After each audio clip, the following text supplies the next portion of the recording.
Welcome to the Story Vault, where captivating stories and mysteries come to life. Make sure to subscribe and join us on this exciting journey of suspense and intrigue. We'd love to hear your thoughts on how we can improve our content. Let us know in the comments where you're watching from around the world. Your feedback means a lot to us. Hercule Poirot and Secrets in a Mother's Womb Chapter 1, A Most Unusual Summons. Poirot awoke that morning in his London flat as he did most days, with a careful routine and precise timing. He rose at 7 o'clock, performed his modest exercises, a ritual he believed essential for keeping the little gray cells in optimal condition, and then dressed in his impeccably pressed suit.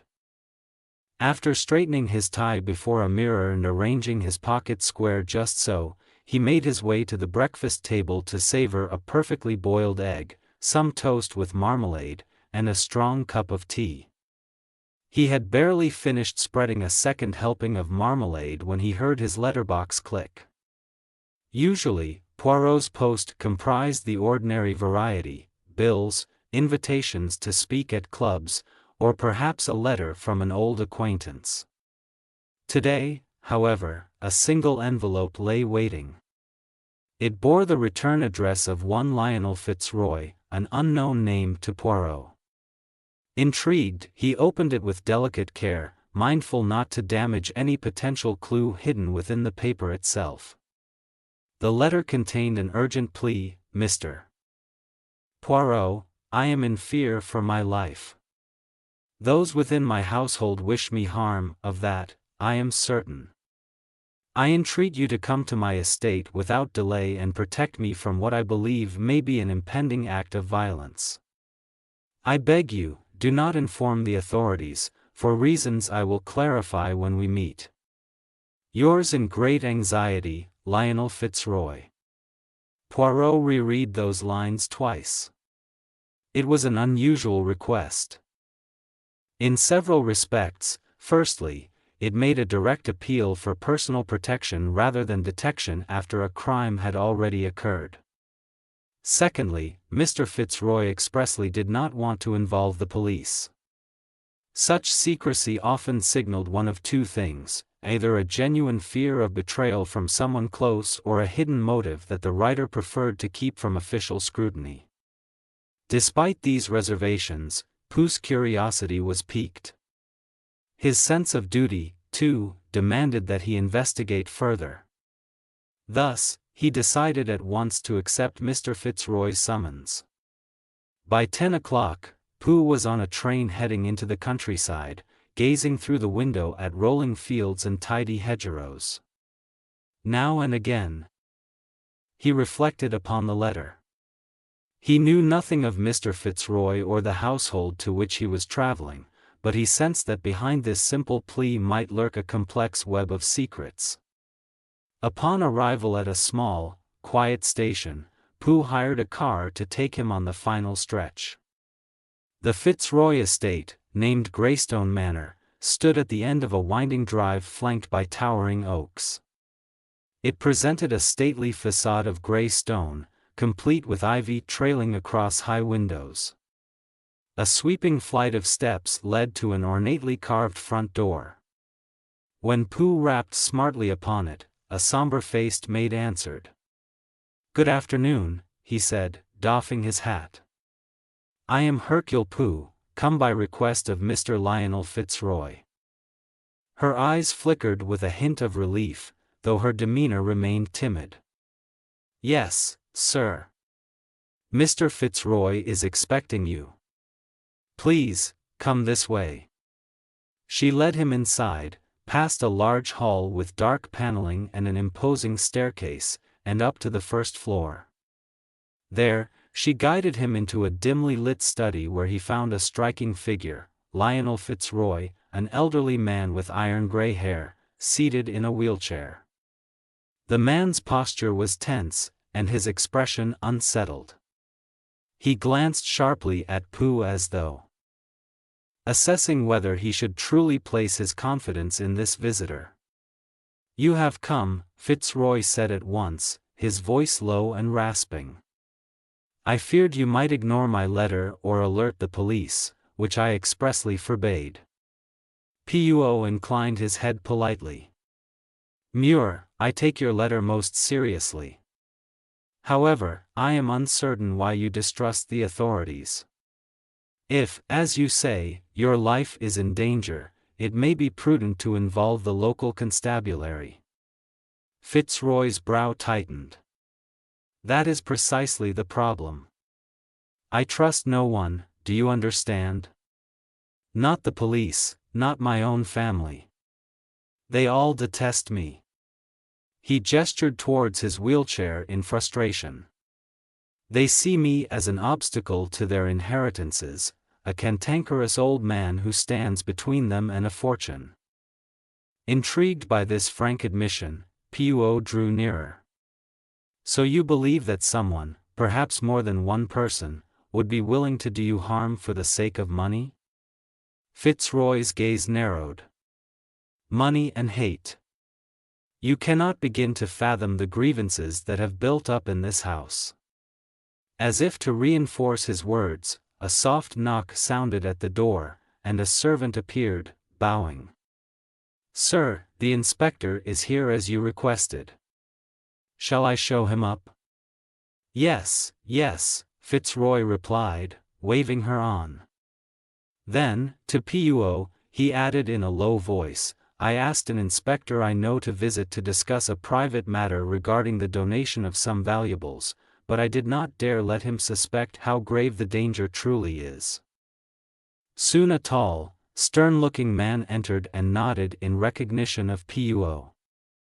It transpired that the two had crossed paths some years earlier on a minor case. A moment later, Puo stepped out into the corridor at Fitzroy's request, leaving the inspector and Fitzroy to converse alone. He waited 10 minutes, perhaps a little longer, until the inspector departed with a brief nod, offering no explanation of their meeting. Immediately after, Fitzroy summoned the entire household, 3 adult sons and their wives, along with a handful of servants. Poirot stood discreetly near the study door as Fitzroy made a startling announcement. My nephew from Paris, Fitzroy declared, will arrive tomorrow. I intend to change my will accordingly. If any of you dislike this, I suggest you find a way to endure it. An uneasy silence descended. Poirot watched the faces before him, tense, suspicious, resentful. He sensed the first crackles of thunder in an approaching storm. Chapter 2, Old Resentments Surface. The next morning brought a cool dawn to Greystone Manor, its ivy-clad walls seeming to shiver in the pale winter light. Hercule Poirot, who had risen early from his modest guest room on the first floor, found himself at a small breakfast table set by a window overlooking the grounds. He noted every detail, the lines of footprints in the gravel drive, the crispness of the tablecloth, and the tight-lipped politeness of the servant who poured his tea. Each observation, though seemingly trivial, could be a thread in the tapestry of mystery that Mr. Fitzroy had so anxiously described the previous day. Before long, soft voices filtered into the corridor outside. Poirot heard someone being admitted through the front door and the low murmur of an introduction. The new arrival was presumably the much-discussed nephew from Paris, whom Fitzroy had announced would become a beneficiary of his estate. Poirot rose at once, curiosity piqued, and made his way from the breakfast room to greet this person whose presence had so unsettled Fitzroy's family.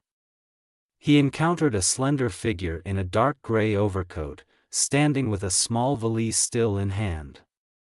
The individual introduced themselves as Claudine Fitzroy, explaining in softly accented English that she was the daughter of Mr. Fitzroy's late sister. A single footman hovered uncertainly, looking as though he did not quite know where to escort her next. Claudine offered Puo a polite, if somewhat uneasy, smile. Ah, Mademoiselle Claudine, Puo said, bowing slightly. I am Puo. You have arrived at a delicate time. She gave a short nod, her gaze flitting to the lofty entrance hall. I gathered as much from Uncle's letter, she replied. He said, well, he told me the household would not be pleased to see me. Puo could confirm that easily enough, having witnessed the family's collective horror when Fitzroy had mentioned revising his will. Come, he said kindly. Mr. Fitzroy is in his study on the first floor. I will show you the way if you like. Together, they proceeded up the broad staircase, Claudine's footsteps echoing behind Puo. The corridor leading to Fitzroy's study was lined with portraits of somber-faced ancestors, each seeming to regard the newcomer with an air of suspicion. When they reached the study, the door stood ajar, and the faint sound of a wheelchair shifting could be heard. Fitzroy peered around from behind his desk. You have come, my dear, he greeted Claudine, his tone holding an odd mix of resignation and veiled affection. Close the door. We have much to discuss. Puo, sensing their conversation might be private, offered a small bow and excused himself. Before stepping out, he caught sight of Fitzroy unlocking a small safe in the wall. Within lay something that glinted in the dim light, perhaps the diamonds he had mentioned the previous day. Claudine's exclamation of surprise at their brilliance was cut short when Puo shut the door behind him, leaving them to confer. Puo wandered through the hall, where he encountered a few of the family members. Charles Fitzroy, the eldest son, lingered near a tall window overlooking the gardens, his wife, Harriet, by his side. Both carried stony expressions. Charles offered Puo the briefest of acknowledgments while Harriet refused to meet his gaze entirely.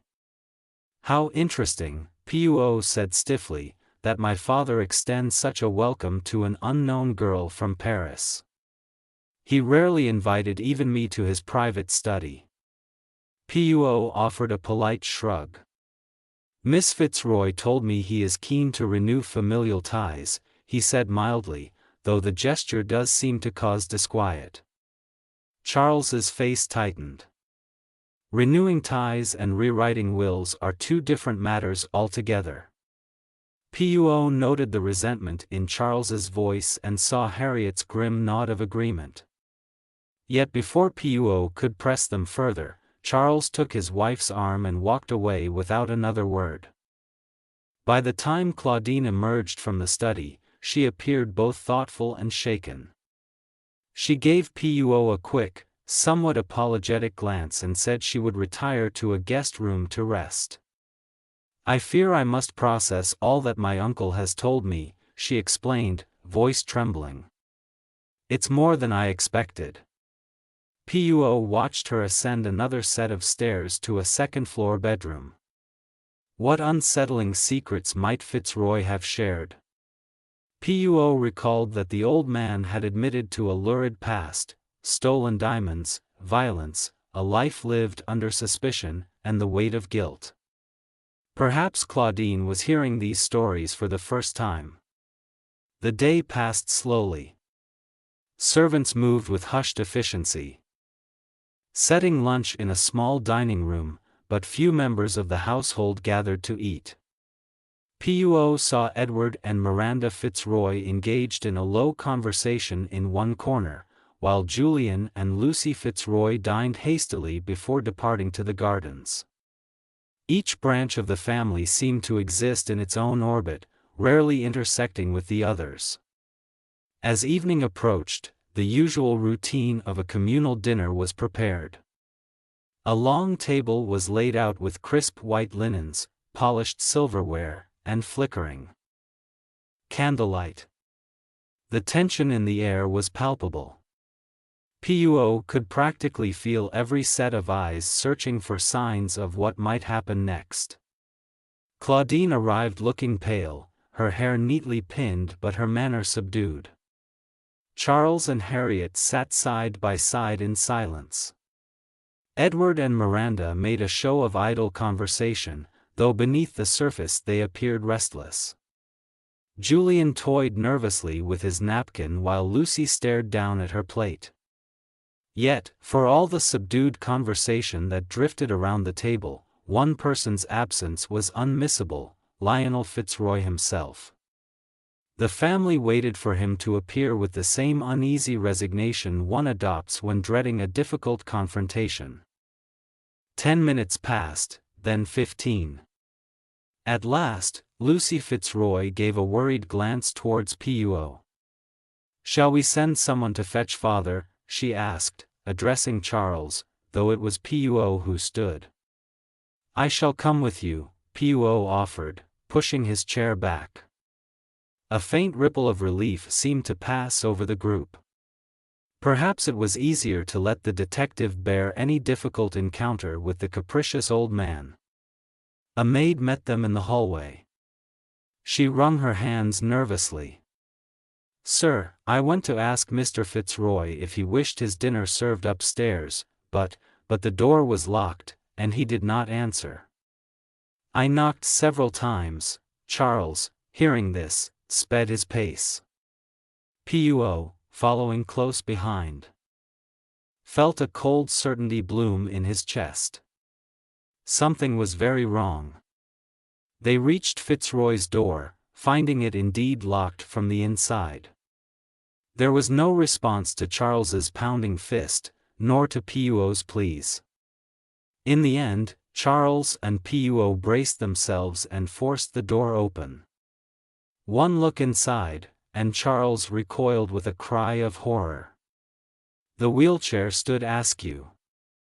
Lionel Fitzroy sat slumped over it, a deep wound across his neck staining his shirt with bright red. The safe nearby hung open, and the metallic tang of blood mingled with the cold air seeping through.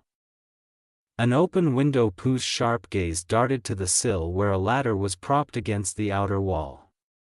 The valuables, the stash of diamonds and a large portion of cash, were gone.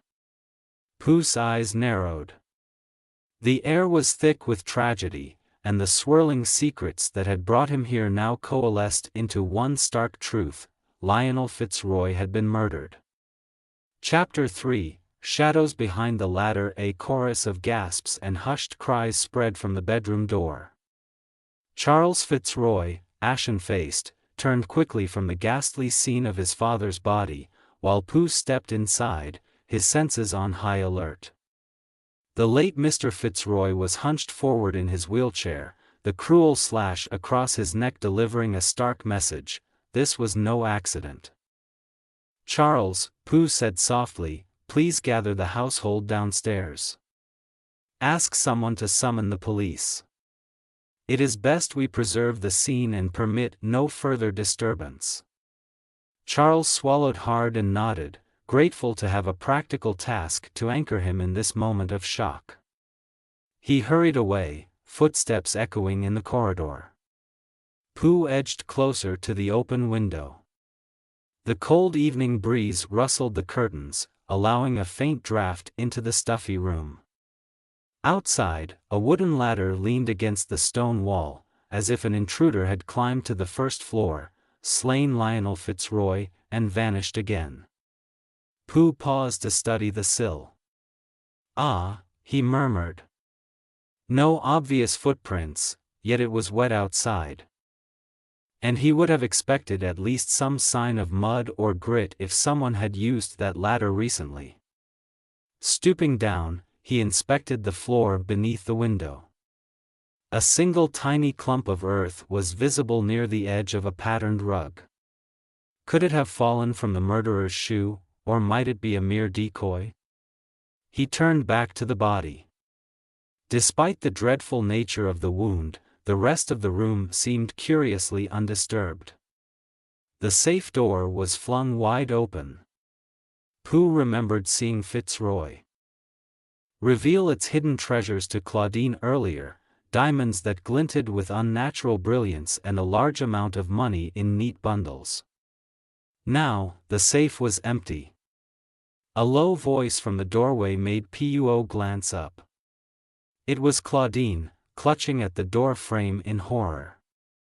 "Miss Puo, is it?" "He can't." Puo moved to intercept her. "Mademoiselle, it is best you wait elsewhere," he said kindly. "The police will be here soon. You must prepare yourself to be questioned along with everyone else. There is no doubt your uncle, your host, at least, was murdered." She stared at him, eyes shining with tears. How could this happen?" she murmured before drawing in a shaky breath and stepping away as instructed. Moments later, footsteps thundered along the corridor, accompanied by urgent voices. Puo recognized the tall figure who strode into the room, Inspector Wheeler, the same man who had visited Fitzroy the day before. Wheeler paused momentarily, taken aback by the grisly sight, then glanced at Puo and gave a curt nod. "Mr. Puo," he said, forging a calm tone that might have sounded rehearsed. "So, it has come to this." Puo acknowledged him solemnly. "Alas, yes. I fear your visit yesterday was not early enough to forestall the tragedy." He gestured towards the body, stepping aside so the inspector could approach. "You see the open window and the ladder?" Wheeler bent down, examining the floor and the windowsill. "It suggests someone climbed up, killed Mr. Fitzroy, robbed the safe, and made off the same way," he said. "A burglary with murder, presumably."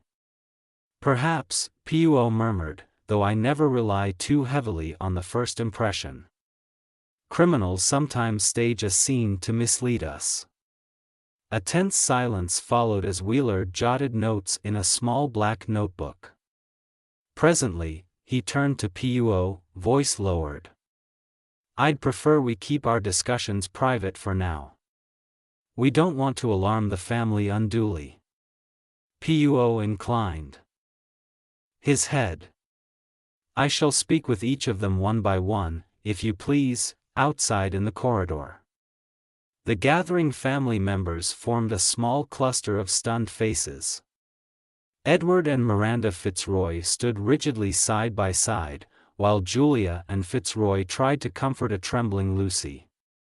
Charles and Harriet appeared more composed, though Harriet's cheeks bore the pallor of shock. At the end of the row was Claudine, her gaze fixed upon a point on the floor. The house staff too hovered anxiously. Wheeler cleared his throat. "Ladies and gentlemen, I am Inspector Wheeler from the local constabulary. I regret to confirm that Mr. Fitzroy is deceased and appears to have been murdered. My team and I will be conducting a thorough investigation. And you will each be asked to give a statement. Nobody is to leave these premises until further notice." He paused, then gestured to Puo. "Miss Puo has Mr. Fitzroy's confidence, and we will collaborate closely." An uneasy murmur swept through the family, distrust mixed with grief on their faces. Yet, there was no objection. Wheeler's authority was rarely challenged, and Puo carried a certain mystique that few dared confront directly. Within minutes, uniformed policemen arrived to take photographs and check for fingerprints. Puo found himself watching Wheeler closely. The inspector's expression was as grave as one might expect, but there was also a subtle tension there, something akin to personal involvement. Puo had keen instincts for detecting hidden emotions. Could Wheeler be genuinely shaken by the scene, or was there more behind his eyes? Puo took Charles aside for a short conversation. "My friend, you discovered your father with me," he began. "I must ask you plainly, where were you and all the family in the hour leading up to dinner?" Charles rubbed his forehead. "I was in my room with Harriet, my father had recently cut my allowance, so we were discussing what we might do if he never restored it. I admit that, but I certainly did not wish to do him harm." Poirot merely nodded for the moment, storing the information away. Harriet corroborated Charles's claim readily, saying she had been with him from late afternoon until they went to the dining room downstairs. Edward and Miranda insisted they had been in the drawing room together. Lucy and Julian claimed to have been in the library. Each pair offered an alibi that sounded plausible, though not unshakably so. Claudine said she had retired to her room, rattled by her uncle's dark revelations earlier that day, and had remained there until dinner. Poirot made gentle inquiries of the servants. Most seemed genuinely distressed, having described hearing raised voices at times from Mr. Fitzroy's room during the week, but no one admitted to witnessing anything suspicious that afternoon. Only the maid, who had gone to fetch Mr. Fitzroy for dinner, recalled seeing him alive about an hour earlier. He had taken a glass of juice from her tray and dismissed her quickly. When the official police photographer finished, Wheeler and his men carried out a preliminary search of certain rooms. Poirot joined them, feeling it best to witness any discoveries immediately. Yet the hour wore on without any significant finding until Wheeler decided to examine the younger son Julian's private quarters. There, in a small chest of drawers, they discovered something unexpected, a pouch of glittering stones, diamonds. An immediate hush fell upon the group in the room, Wheeler, Poirot, and Julian himself. The inspector's expression darkened as he lifted the pouch. "These look familiar, don't they, Mr. Poirot?" Julian's face drained of color. "But I've never seen them before. Someone must have planted them here." Wheeler's mouth tightened. "This is damning evidence indeed." Poirot, meanwhile, eyed the pouch thoughtfully. It seemed a little too convenient that the stolen diamonds had turned up so quickly. Still, the shadow of suspicion fell heavily upon Julian, especially since these stones were presumably the very ones missing from Mr. Fitzroy's safe. Stepping back into the hallway, Poirot could feel the drama tightening around the Fitzroy household. He sensed that more secrets, more betrayals, and more deceptions were yet to come to light. Chapter 4: A Most Unsettling Discovery. Poirot and Inspector Wheeler stood in intense silence within the youngest son's bedroom, the pouch of diamonds glinting ominously between them. Julian Fitzroy, his complexion ashen, stammered out his protests. "This is some wretched setup. Why would I hide stolen diamonds in my own room? I'm not a fool. I wouldn't keep them right under everyone's nose." Wheeler gave a perfunctory shrug. "Sometimes the simplest explanations are the least expected. Yet I do find it curious you did not attempt to conceal them more thoroughly." Julian opened his mouth, then closed it again, apparently lost for words. Only Poirot seemed to remain calm. He took a moment to examine the pouch with meticulous care, noting the faint imprint of a crest in the leather, perhaps the same manufacturer as the bag Lionel Fitzroy had shown Claudine. It suggested these were indeed the stolen gems. But why so blatantly placed? "Let us not jump to conclusions," Poirot said gently. "At times, a clue that is too obvious is, how shall we say, a clever device to mislead our eyes." Nevertheless, the discovery was damning enough for Wheeler to insist Julian remain under a form of informal house arrest. He was not to leave Greystone Manor or remove anything from his quarters without permission. Wheels of suspicion had been set in motion, and there was no simple means of stopping them. Poirot then parted from the inspector, quietly heading downstairs to the drawing room where much of the household had gravitated in the wake of this sensational news. Chairs and settees were arranged in a loose circle, giving the impression of a tension-laden gathering. Claudine, Charles, Edward, and their respective wives, Harriet, Miranda, and Lucy, sat in awkward silence. Lucy, perched at the edge of her seat, wringing her hands, gazed anxiously up at Poirot the moment he stepped in. "Julian, they found those diamonds in our room. It cannot be true that he stole them." Tears brimmed in her eyes. "I know he's innocent, but the inspector seems so convinced." Poirot raised a gentle hand, urging calm. "I am not yet convinced of anything, madam. The presence of those diamonds is suspicious indeed, but it may be that your husband is telling the truth about them being planted." Charles, standing by the mantel, snorted. "That's convenient. If Julian's truly innocent, who put them there and why target him?" Poirot did not offer a direct answer, letting the question linger. No one rushed to respond. Perhaps they each feared that casting further suspicion might backfire, implicating themselves. Just then, a maid appeared at the door, announcing that Inspector Wheeler was ready to interview Claudine. The household parted for her as she rose. Poirot, too, excused himself, following Claudine into the corridor. "Tell me, mademoiselle," he said quietly before she entered Wheeler's makeshift office, "what exactly did your uncle show you in his study earlier today?" Claudine hesitated, eyes flickering with a trace of guilt. "He opened the safe, showing me a box of diamonds.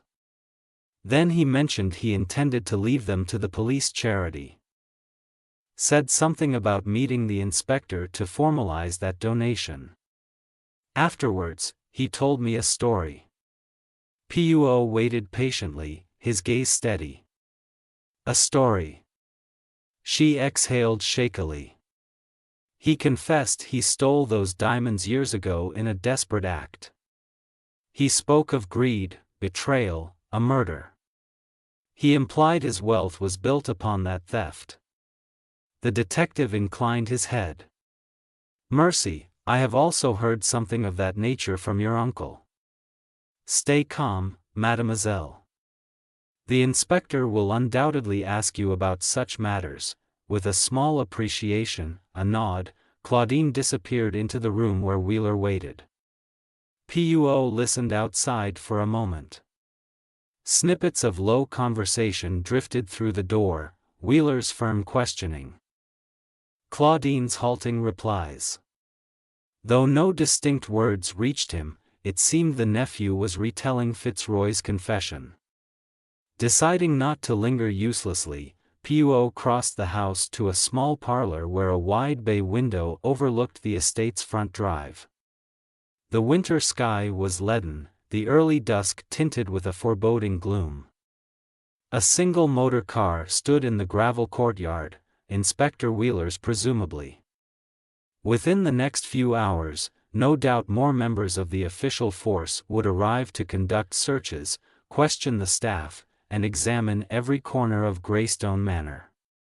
Poirot heard soft footsteps behind him and turned to see Miranda Fitzroy standing just inside the parlor doorway.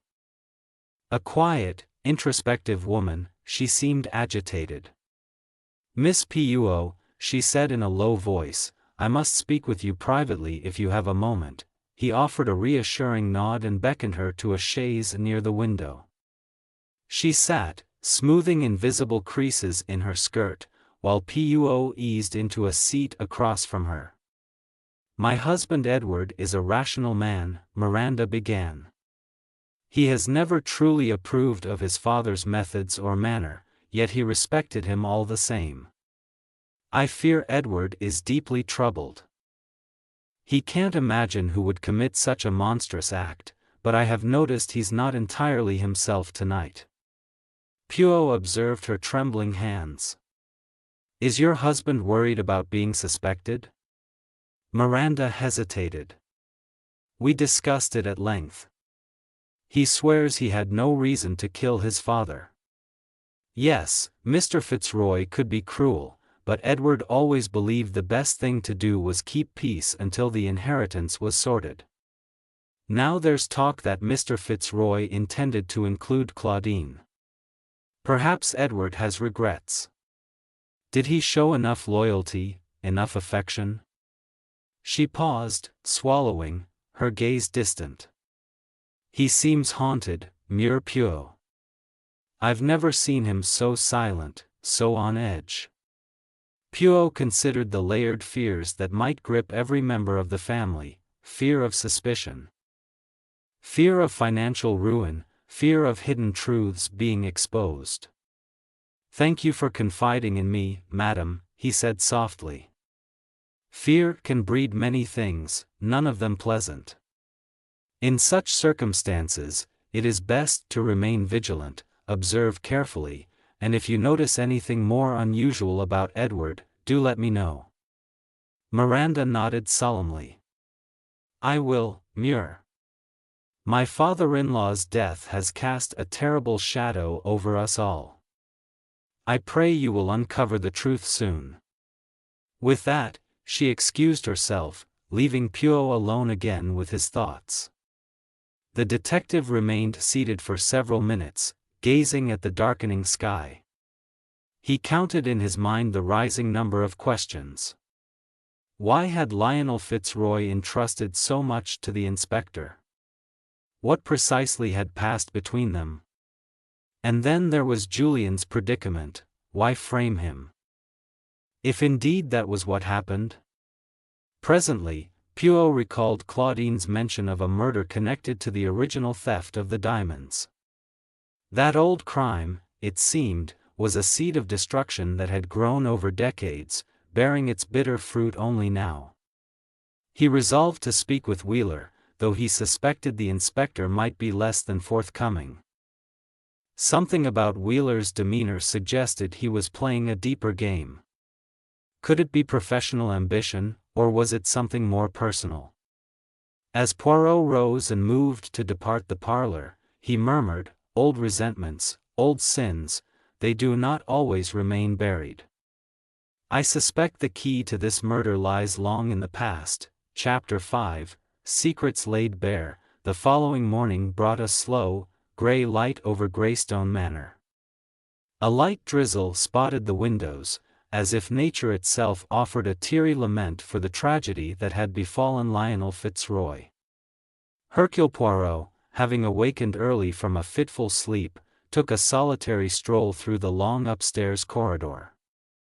The hush in the house was almost unnerving, no commotion of servants bustling about.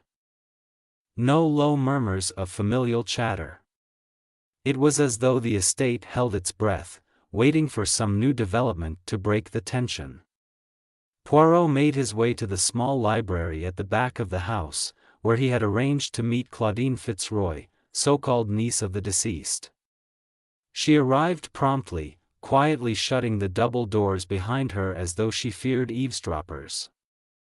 Poirot noted the faint shadows beneath her eyes, the pallor in her cheeks. The events of the previous day had evidently weighed heavily upon her. "Thank you for meeting me, mademoiselle," Poirot began, offering her a seat at a reading table. "There is much we must clarify if we are to untangle the threads of your uncle's murder." She sank into the chair, folding her hands on the tabletop.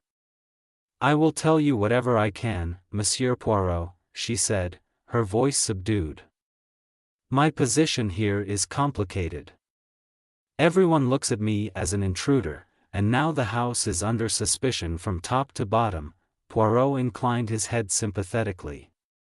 "You mentioned that Mr. Fitzroy revealed something of his past to you, a dark secret regarding the diamonds. I would ask you to recount that, in full detail." Claudine drew a steadying breath.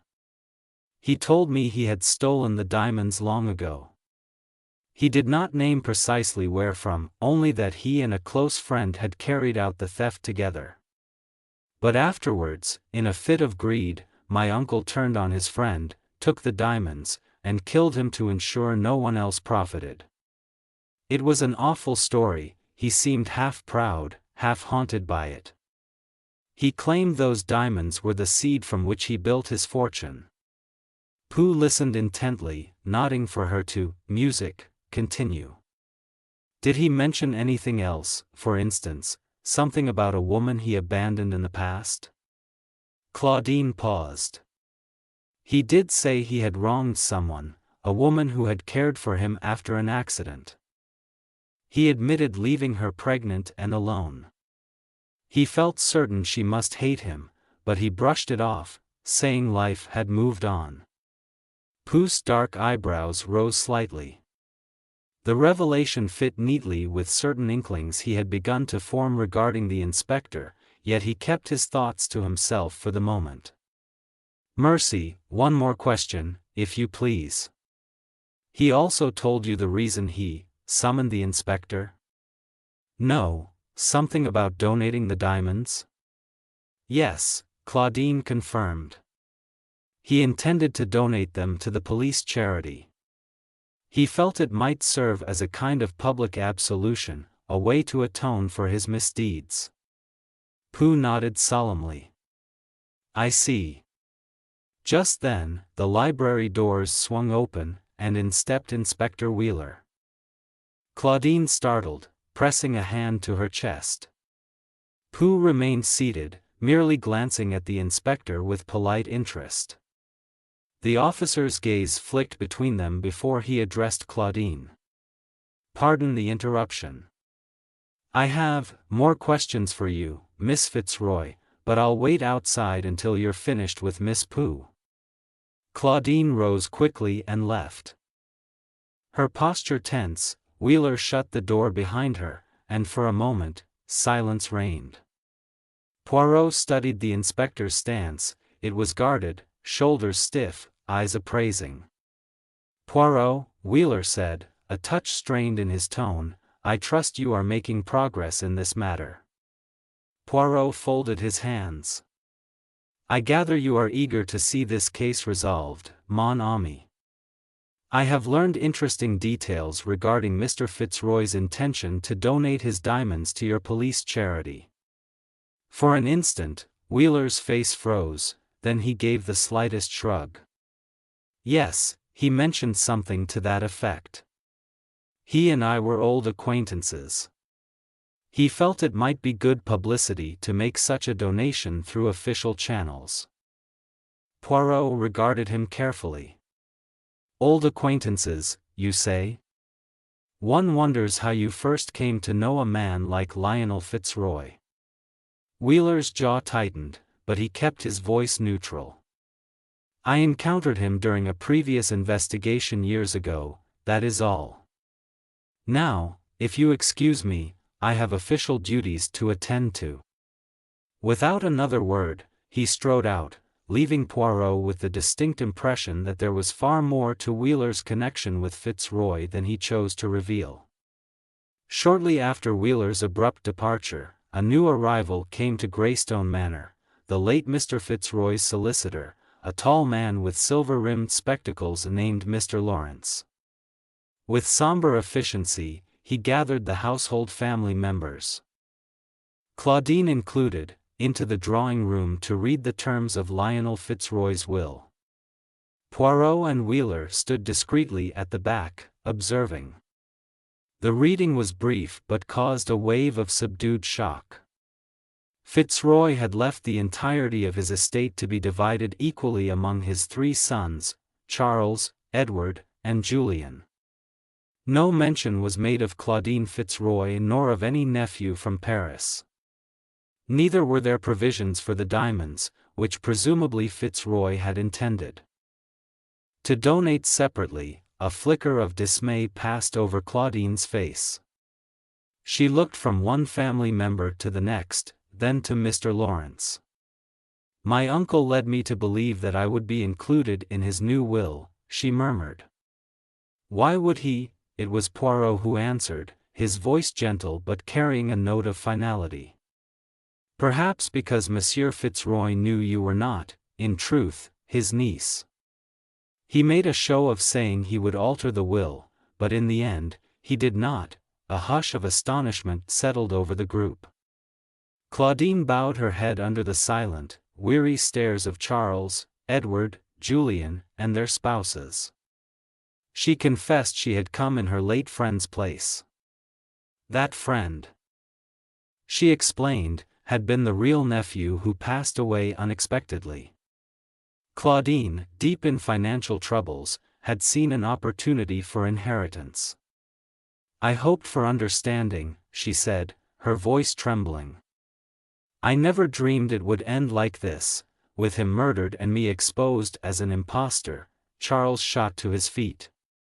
"Then you lied to us all. You cannot blame us for suspecting you even more now." Poirot let the indignation swirl around him, then held up a hand. "I believe Mademoiselle Claudine to be innocent. I have been making inquiries, and there are aspects of this case that lead me elsewhere. Her presence here caused upset, yes, but it does not, in my estimation, make her a murderer." Harriet Fitzroy, Charles's wife, folded her arms. "So if not her, then who? One of us? Or was it an outsider who climbed that ladder?"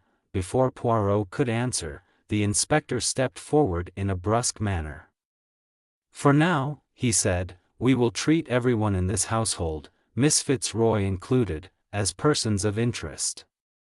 No one is permitted to leave the estate without my authorization. Am I clear?" An uneasy muttering spread among them. Still, no one disputed the instruction as the meeting broke up. With family members retreating to corners of the drawing room, Poirot slipped quietly away to revisit the scene of the murder one more time. He needed to confirm some small details before voicing his suspicions. Yet, in the corridor, he paused, noticing the faint hum of voices from behind a closed door. Claudine was speaking softly, presumably to the inspector, her tone laced with tension. Poirot caught only fragments, references to Fitzroy's stolen diamonds, an old murder, a child abandoned. Then Wheeler's voice, low and terse, before footsteps retreated into silence. Poirot felt the weight of a growing certainty. The key to Lionel Fitzroy's death lay not only in those stolen diamonds but in the victims left behind. Those scarred by his earlier misdeeds. Whether Claudine, the sons, or an outsider, someone's deep-seated grudge had finally come to fruition. He resolved to pursue the slightest hint, no matter how small, that might expose the murderer. And he had a strong suspicion that Inspector Wheeler, somber, secretive Wheeler, could unlock the final truth if Poirot pressed in precisely the right way. Chapter 6, Unsettling Echoes of the Past. Poirot had often remarked that old sins cast long shadows. Walking through Greystone Manor that morning, he found himself acutely aware of each figurative shadow lurking behind its doors. Much had been revealed already about Lionel Fitzroy's theft of diamonds, a potential old murder, and even Claudine's deception. Yet the final truth remained elusive. One thing was certain: someone in this affair had planned vengeance or profit with deadly intent. He decided the time had come to speak again with the inspector. Quietly slipping through the corridors, he ventured into the makeshift office Wheeler had taken over, a small, wood-paneled study on the ground floor. There, Wheeler sat behind a wide oak desk, flipping through notes with a restless energy. He acknowledged Pooh's entrance with a terse nod. "Mr. Pooh," he greeted, "I assume you've more questions." Pooh settled into a straight-backed chair, carefully crossing his legs. "Indeed, there is a detail I must revisit. You mentioned that you and Mr. Fitzroy were old acquaintances. You also told me that he intended to donate the diamonds to a police charity. Pardon my curiosity, but can you elaborate? How exactly did you first come to know Lionel Fitzroy?" Wheeler's gaze flickered for an instant, his expression was guarded, as though behind his eyes he weighed what to reveal. "It was years ago," he said at last. "He approached the police with a large donation. claiming it would help us purchase new equipment. I was a young officer at the time, the one assigned to finalize details of that transaction. He and I struck up let's call it, a cordial acquaintance. Pooh noted the way Wheeler's jaw tensed at the word cordial. Did Mr. Fitzroy hint at any personal connection beyond philanthropy? Wheeler cleared his throat. He may have spoken in passing about a troubled past, but that is hardly unusual. Many wealthy men have skeletons in their closets. Our professional relationship did not permit me to pry. Pooh's well-groomed eyebrows arched slightly.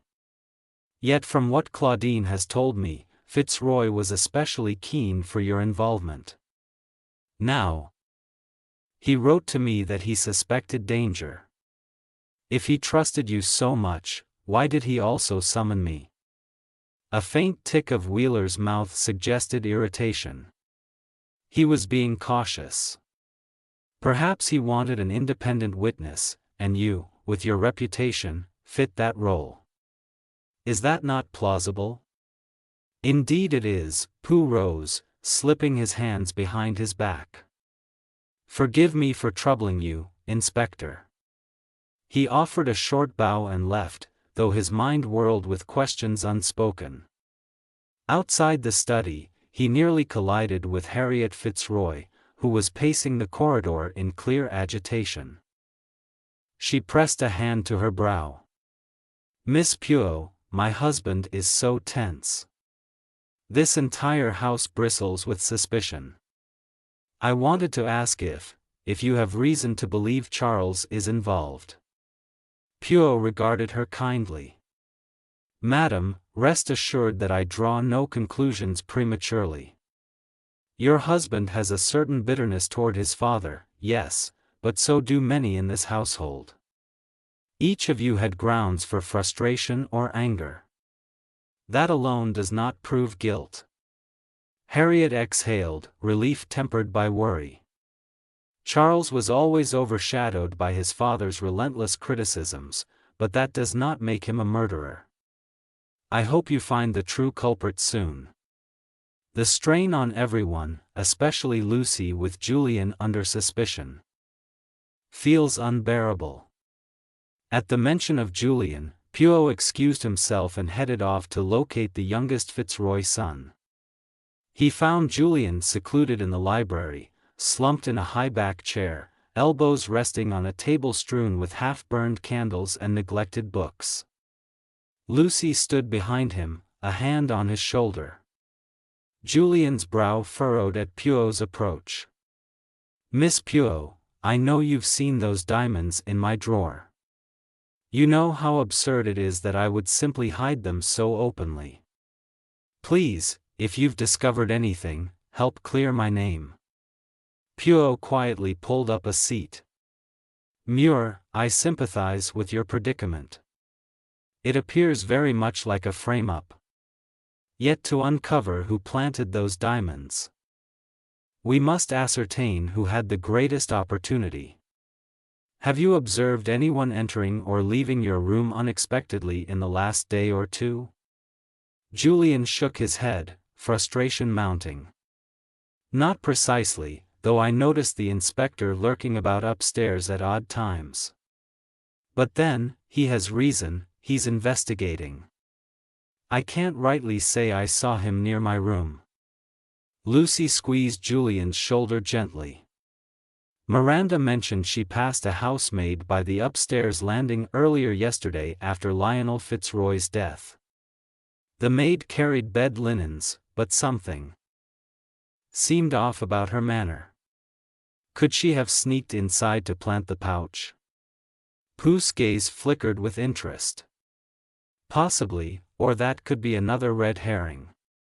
Rest assured, I will make my inquiries. He left them with a few quiet words of encouragement and descended to the ground floor, where Edward and Miranda Fitzroy lingered in the parlor. They looked up from a subdued conversation as he entered. Edward cleared his throat, adopting the firm composure one might expect from someone used to controlling a boardroom. Miss Pooh, any progress? I gather you and Miranda were in the drawing room at the critical hour of the murder, Pooh asked politely. Edward nodded. Yes, reading or attempting to. Father had already said he wouldn't be joining us until dinner. Then the next thing we knew, Charles and you discovered him dead. Miranda's eyes glinted with tears. We hardly know what to think. First these revelations about Father's stolen diamonds, then Claudine's deception, and now Julian is under suspicion. Could any of us be next? Pooh paused, weighing his words carefully. There's one detail that may have bearing on the case. Did either of you observe Inspector Wheeler visiting your father's room again after his initial departure? Edward blinked. No, the inspector left as far as I recall. I didn't see him return until after the alarm was raised. Miranda shook her head. We were both in the drawing room the entire time. Pooh accepted their testimony graciously, though it left him with no fresh evidence. Departing their company, he considered how to proceed. The question of who had time and opportunity to stage the murder scene remained unanswered. The ladder by the window might still be a ruse. Pooh needed external corroboration, someone outside the family who could confirm or deny any suspicious movements. Recalling Claudine's mention of the woman Fitzroy had once abandoned, Pooh resolved to seek out local knowledge. A man with Fitzroy's long history must have left traces in the surrounding area. Perhaps a friend or villager knew of the mysterious woman from 4 decades ago. If she still lived, Pooh had heard rumors of an elderly lady in the vicinity, one who might have been connected to Fitzroy's past. It was time to make discreet inquiries in the village. As the afternoon waned, the drizzle turned into a chilly rain. Pooh retrieved his coat and hat from the stand by the front doors. Stepping out into the gravel drive, each breath of damp air stung his lungs, but his mind raced with sharper clarity. For it, the mother, the child, the stolen diamonds, there lay the heart of this tragedy. Casting a final glance at Greystone Manor's solemn facade, Pooh set off down the winding drive toward the village. Answers, he trusted, were within reach. All he needed was a single clue linking the inspector's identity to the old man's hidden past. And with that clue, Pooh felt sure the path to unveiling the killer would become unmistakably clear. Chapter 7: The Gathering Shadows. Leaving Greystone Manor under the dreary afternoon sky, Pooh walked briskly toward the village. The gravel of the long drive gave way to a narrow lane, hedgerows on either side sagging under the persistent drizzle.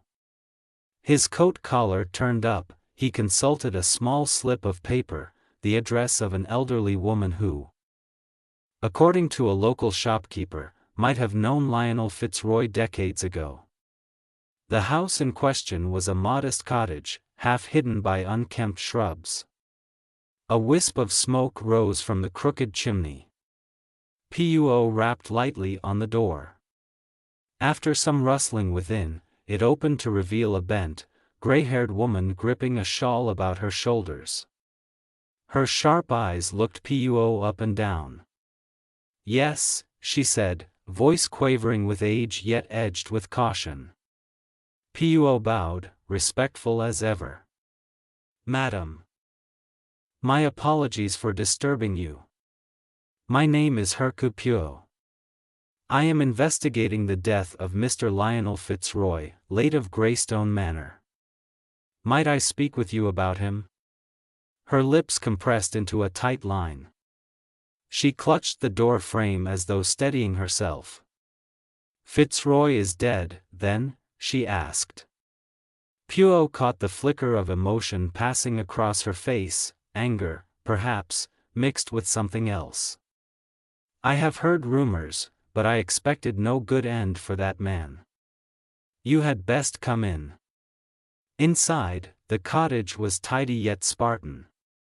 A single lamp cast a pale glow across a small table and two straight-backed chairs. The woman settled in one, motioning Poirot to the other. Around them, shelves displayed faded photographs, including one of a younger version of herself alongside a boy, perhaps in his teens, dressed in a slightly oversized coat. Poirot introduced the subject carefully. I understand that many years ago, Mr. Fitzroy was involved in an accident near this village. He stayed with a local family during his recovery. Is it possible you were part of that family? She fixed him with a long look. Yes. 40 years ago, I found him bleeding in the road. My husband was gone by then, so it was only me and my daughter. He arrived half dead, babbling about diamonds and wealth. At first, we simply nursed him back to health. But then my daughter, she hesitated, shutting her eyes at the memory. She fell in love with him. Poirot offered a sympathetic nod. And what came of that love? The woman's lips curled bitterly. He fled. Ran off before anyone knew it. My daughter ended up carrying his child. When the child was born, we had nothing, no word from Fitzroy, no help. The disgrace nearly destroyed us. For a moment, Poirot let silence fill the room, absorbing this quietly. I am sorry, he said at last. Your story suggests Lionel Fitzroy had a child, an illegitimate one whom he never acknowledged. Do you know what became of that child? A quiet pride mixed with sorrow in her voice. My daughter passed away young, but the boy, he grew up with only one notion in his head: find his father, make him pay. I forbade him at first, but in time I realized he could do little in ordinary life. So he became a policeman, thought that if he rose high enough in the ranks, he might cross paths with Fitzroy, find proof of his wrongdoing, especially if he truly had stolen those diamonds. Then perhaps there would be justice. Poirot's breath caught, his suspicions crystallizing into near certainty. Madam, might I see a photograph of your grandson, the one who became a policeman? She hesitated. But as though compelled by her own need for recognition, she rose and retrieved a framed picture from a small table near the window. Poirot accepted it with careful hands. The image depicted a tall young man in a police cadet's uniform. His features, high cheekbones, a determined set to his mouth, bore a startling resemblance to Lionel Fitzroy. Poirot gazed at it solemnly. Does he still live with you? In a manner of speaking, she answered, he keeps a small place in town, but he visits me often. Poirot rose, his voice gentle yet firm. Madam, thank you for your honesty. It grieves me to bring you more trouble, but I fear your grandson may be involved in his father's death. I must ask you, did he mention visiting Greystone Manor these past days? She would not meet his eyes. He said only that he'd had contact with Roy again, that Fitzroy wanted to donate money to the force. I suspected something might happen. He's carried the weight of hatred a long time. Poirot placed a hand over hers. Hatred is a powerful motive, especially when fueled by betrayal. I will do my duty in uncovering the truth, but rest assured I will seek justice with compassion. He departed the cottage with head bowed, the rain needling his face as he stepped onto the lane. So Inspector Wheeler was none other than Lionel Fitzroy's illegitimate son. This fact explained the hidden tensions, the disquiet in the inspector's eyes, and the hush whenever Fitzroy's name arose. The burning question remained: had Wheeler at last taken his vengeance? Poirot returned to Greystone Manor at dusk, the ancestral house looming dark against a glooming sky. He spent the remainder of the evening in thorough reflection, cross-referencing the inspector's possible timeline with the family's statements. Could Wheeler have slipped back unnoticed, staged the ladder, murdered Fitzroy, and then planted diamonds in Julian's room? By midnight, Poirot believed he had his answer. The final piece would be to gather everyone, Inspector Wheeler included, and lay bare the truth. He gazed out a window at the house's extensive grounds, lit by only a pale sliver of moon. Tomorrow, the storm that had brewed for decades would break, and Hercule, with unwavering resolve, prepared to deliver the final unmasking that would at last place guilt where it belonged. Yet in his thoughts, he spared a flicker of pity for the old woman in the cottage. She had lived decades overshadowed by Fitzroy's selfish act. Now it seemed those long-buried sins were poised to destroy yet another life. The chain of events was as inevitable as it was tragic, but Poirot would ensure the truth shone as brightly as the stolen diamonds that had sparked it all. Chapter 8. Poirot's final gathering. Early the next morning, a tense hush filled the halls of Greystone Manor. The gray sky outside promised no relief from the damp, foreboding weather. Yet despite the gloom, Poirot felt an unwavering sense of resolve. He had spent much of the night organizing his facts, matching timelines, and confirming the final link between Lionel Fitzroy's past misdeeds and his sudden violent death. By 9 p.m., Poirot had requested that everyone gather in the drawing room. Family, Stewardess, and Inspector Wheeler himself, no one dared refuse. When they arrived, they found that Poirot had arranged the chairs into a broad semicircle with a small table at the front. A hush fell as he stood by that table, impeccably dressed as always, his sharp eyes surveying each face. "My friends," he began in a measured tone, "we are here to discover the truth of Mr. Lionel Fitzroy's murder. I have learned much about his past, indeed about the entire Fitzroy family, and I now believe I know precisely who is responsible for his death." At that, a ripple of alarm passed through the group. Charles Fitzroy leaned forward, his wife Harriet clutching his arm. Julian Fitzroy, under suspicion since the discovery of the diamonds in his room, wore an anxious but determined expression.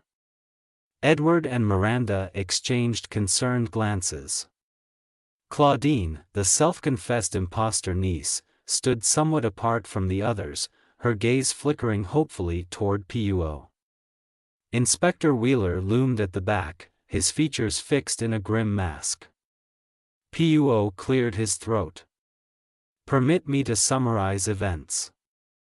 First, we know that Lionel Fitzroy wrote to me claiming fear for his life. On my arrival, he admitted old sins, stealing diamonds and committing murder many years ago, then running from a woman he had wronged, leaving her pregnant and destitute. Over time, he redeemed himself financially but never morally. The diamonds, reacquired in later years, remained a silent testament to his guilt and greed. Second, following Mr. Fitzroy's death, it appeared the safe had been robbed, the murderer fleeing by ladder. Yet that ladder seemed too conveniently placed. Indeed, footprints were scarce.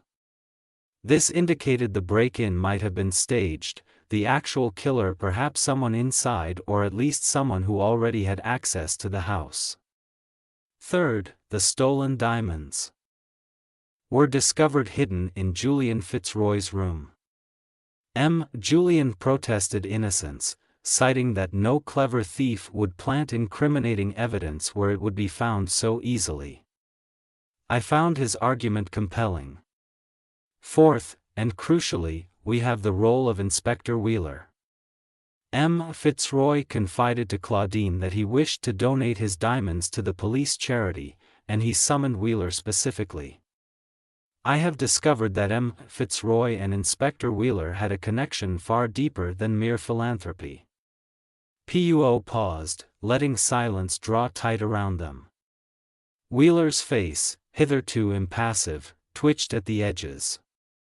Charles shifted uneasily while Lucy clutched Julian's hand. At last, Puo resumed in an even but firm tone. Inspector Wheeler is, in fact, Lionel Fitzroy's abandoned son. Yes, I have spoken to the inspector's grandmother, the very woman who took in Fitzroy after an accident decades ago. Fitzroy repaid her family's kindness by seducing her daughter, fathering a child, and then vanishing. That child grew up knowing only one ambition: to face his father and claim justice. Thus, the inspector. This man nursed a lifelong resentment. All eyes swung to Wheeler, whose jaw tightened, his lips drew into a thin line. That is a baseless accusation, he snapped, though his voice wavered faintly. Puo inclined his head. Alas, it is not baseless. The resemblance between you and Lionel Fitzroy is noted by Claudine. Additionally, I have seen photographs of you as a young police cadet bearing the same angular features as M. Fitzroy. It is undeniable. You are his son. Wheeler's face contorted with frustration. Even if that were true, it hardly proves I committed murder. I had no reason. No reason? Repeated Puo softly. On the contrary, your reason was revenge. You confronted M. Fitzroy on the day of his death, confirming the donation of the diamonds, or so you claimed. But as you left, you instead circled round to the back of the house, placed a ladder to the window, slipped inside, and killed him. Then you stole the diamonds for yourself, simultaneously staging a robbery and planting some of the stones in Julian's quarters to redirect suspicion. A collective gasp rose from the family. Lucy looked stunned, and Julian's face registered both relief and horror. Charles and Edward exchanged baffled glances, while Harriet's hand flew to her mouth. Claudine stood as though rooted to the spot, her expression filled with sorrow. Wheeler tried to retort, but Puo raised his voice, gentle but insistent. It was the only way to ensure the murder went unsolved long enough for you to slip away. Yet you did not anticipate the small inconsistencies, the footprints that were missing by the ladder, the mud on the floor matching your boots, the fact that Lionel Fitzroy had boasted to multiple people about donating the diamonds to the police charity, presumably as atonement. You seized that same day as the perfect moment for your vengeance. Inspector Wheeler's calm facade broke. He ruined my mother's life, he burst out, voice trembling with suppressed rage. He deserved worse after what he did. I saw him flaunt his wealth, oblivious to the suffering he caused. If I am guilty of anything, it is carrying out the justice he evaded for 40 years. A hush fell. Puo gave a small shake of his head. You committed murder, Wheeler. The law cannot allow vigilante justice. Your father's sins were indeed grave, but that does not justify taking his life. At that moment, the drawing room door opened, and uniformed police officers, summoned by Puo, stepped inside. Wheeler's composure dissolved fully, and he made no attempt to escape. His broad shoulders sagged in grim resignation. 2 officers handcuffed him and led him away, his eyes burning with lingering hate. A muffled sob came from beyond the threshold. The inspector's elderly grandmother stood there, having arrived in a state of distress. She, too, was taken aside to answer questions about her role in nurturing her grandson's vendetta. She glared defiantly at the family gathered in the drawing room, then stepped away with the officers. In the tense quiet that followed, Puo addressed the Fitzroy family, and thus, Mes Amos, the case is concluded. None of you are responsible for Lionel Fitzroy's death. The tragedy was born long ago when Monsieur Fitzroy betrayed a woman who saved his life and abandoned his unborn child. Alas, such treachery rarely remains buried forever. After a stunned pause, Charles stood, clearing his throat. Miss Poirot. We thank you, he said stiffly. You have vindicated our family, though at the price of a grim revelation. Poirot inclined his head. For many, the wound of betrayal has festered too long. May you find some manner of peace now. As for Mademoiselle Cloyne, he turned to her gently, I hope you, too, can move forward without guilt. Monsieur Fitzroy evidently guessed you were not his real niece but saw no reason to denounce you. In his own way, perhaps he hoped to mend some family ties. Claudine, tears trembling in her eyes, nodded. I thank you, Miss Poirot, for all you've done. Poirot offered a slight bow of departure. Outside, as he climbed into his hired car, he took a moment to reflect upon the final somber truths. Lionel Fitzroy's stolen diamonds had sown the seeds of tragedy, but it was human betrayal, the cruel abandonment of a woman and an unborn child, that ultimately bore fatal fruit. Justice, at last, had found its course, though no one who witnessed it could claim a shred of joy. With that thought, all Poirot left Greystone Manor, satisfied that once again the little grey cells had brought the truth into the light. Behind him, the family he left would attempt to piece together their fractured lives, newly free from the long shadow of Lionel Fitzroy's darkest legacy.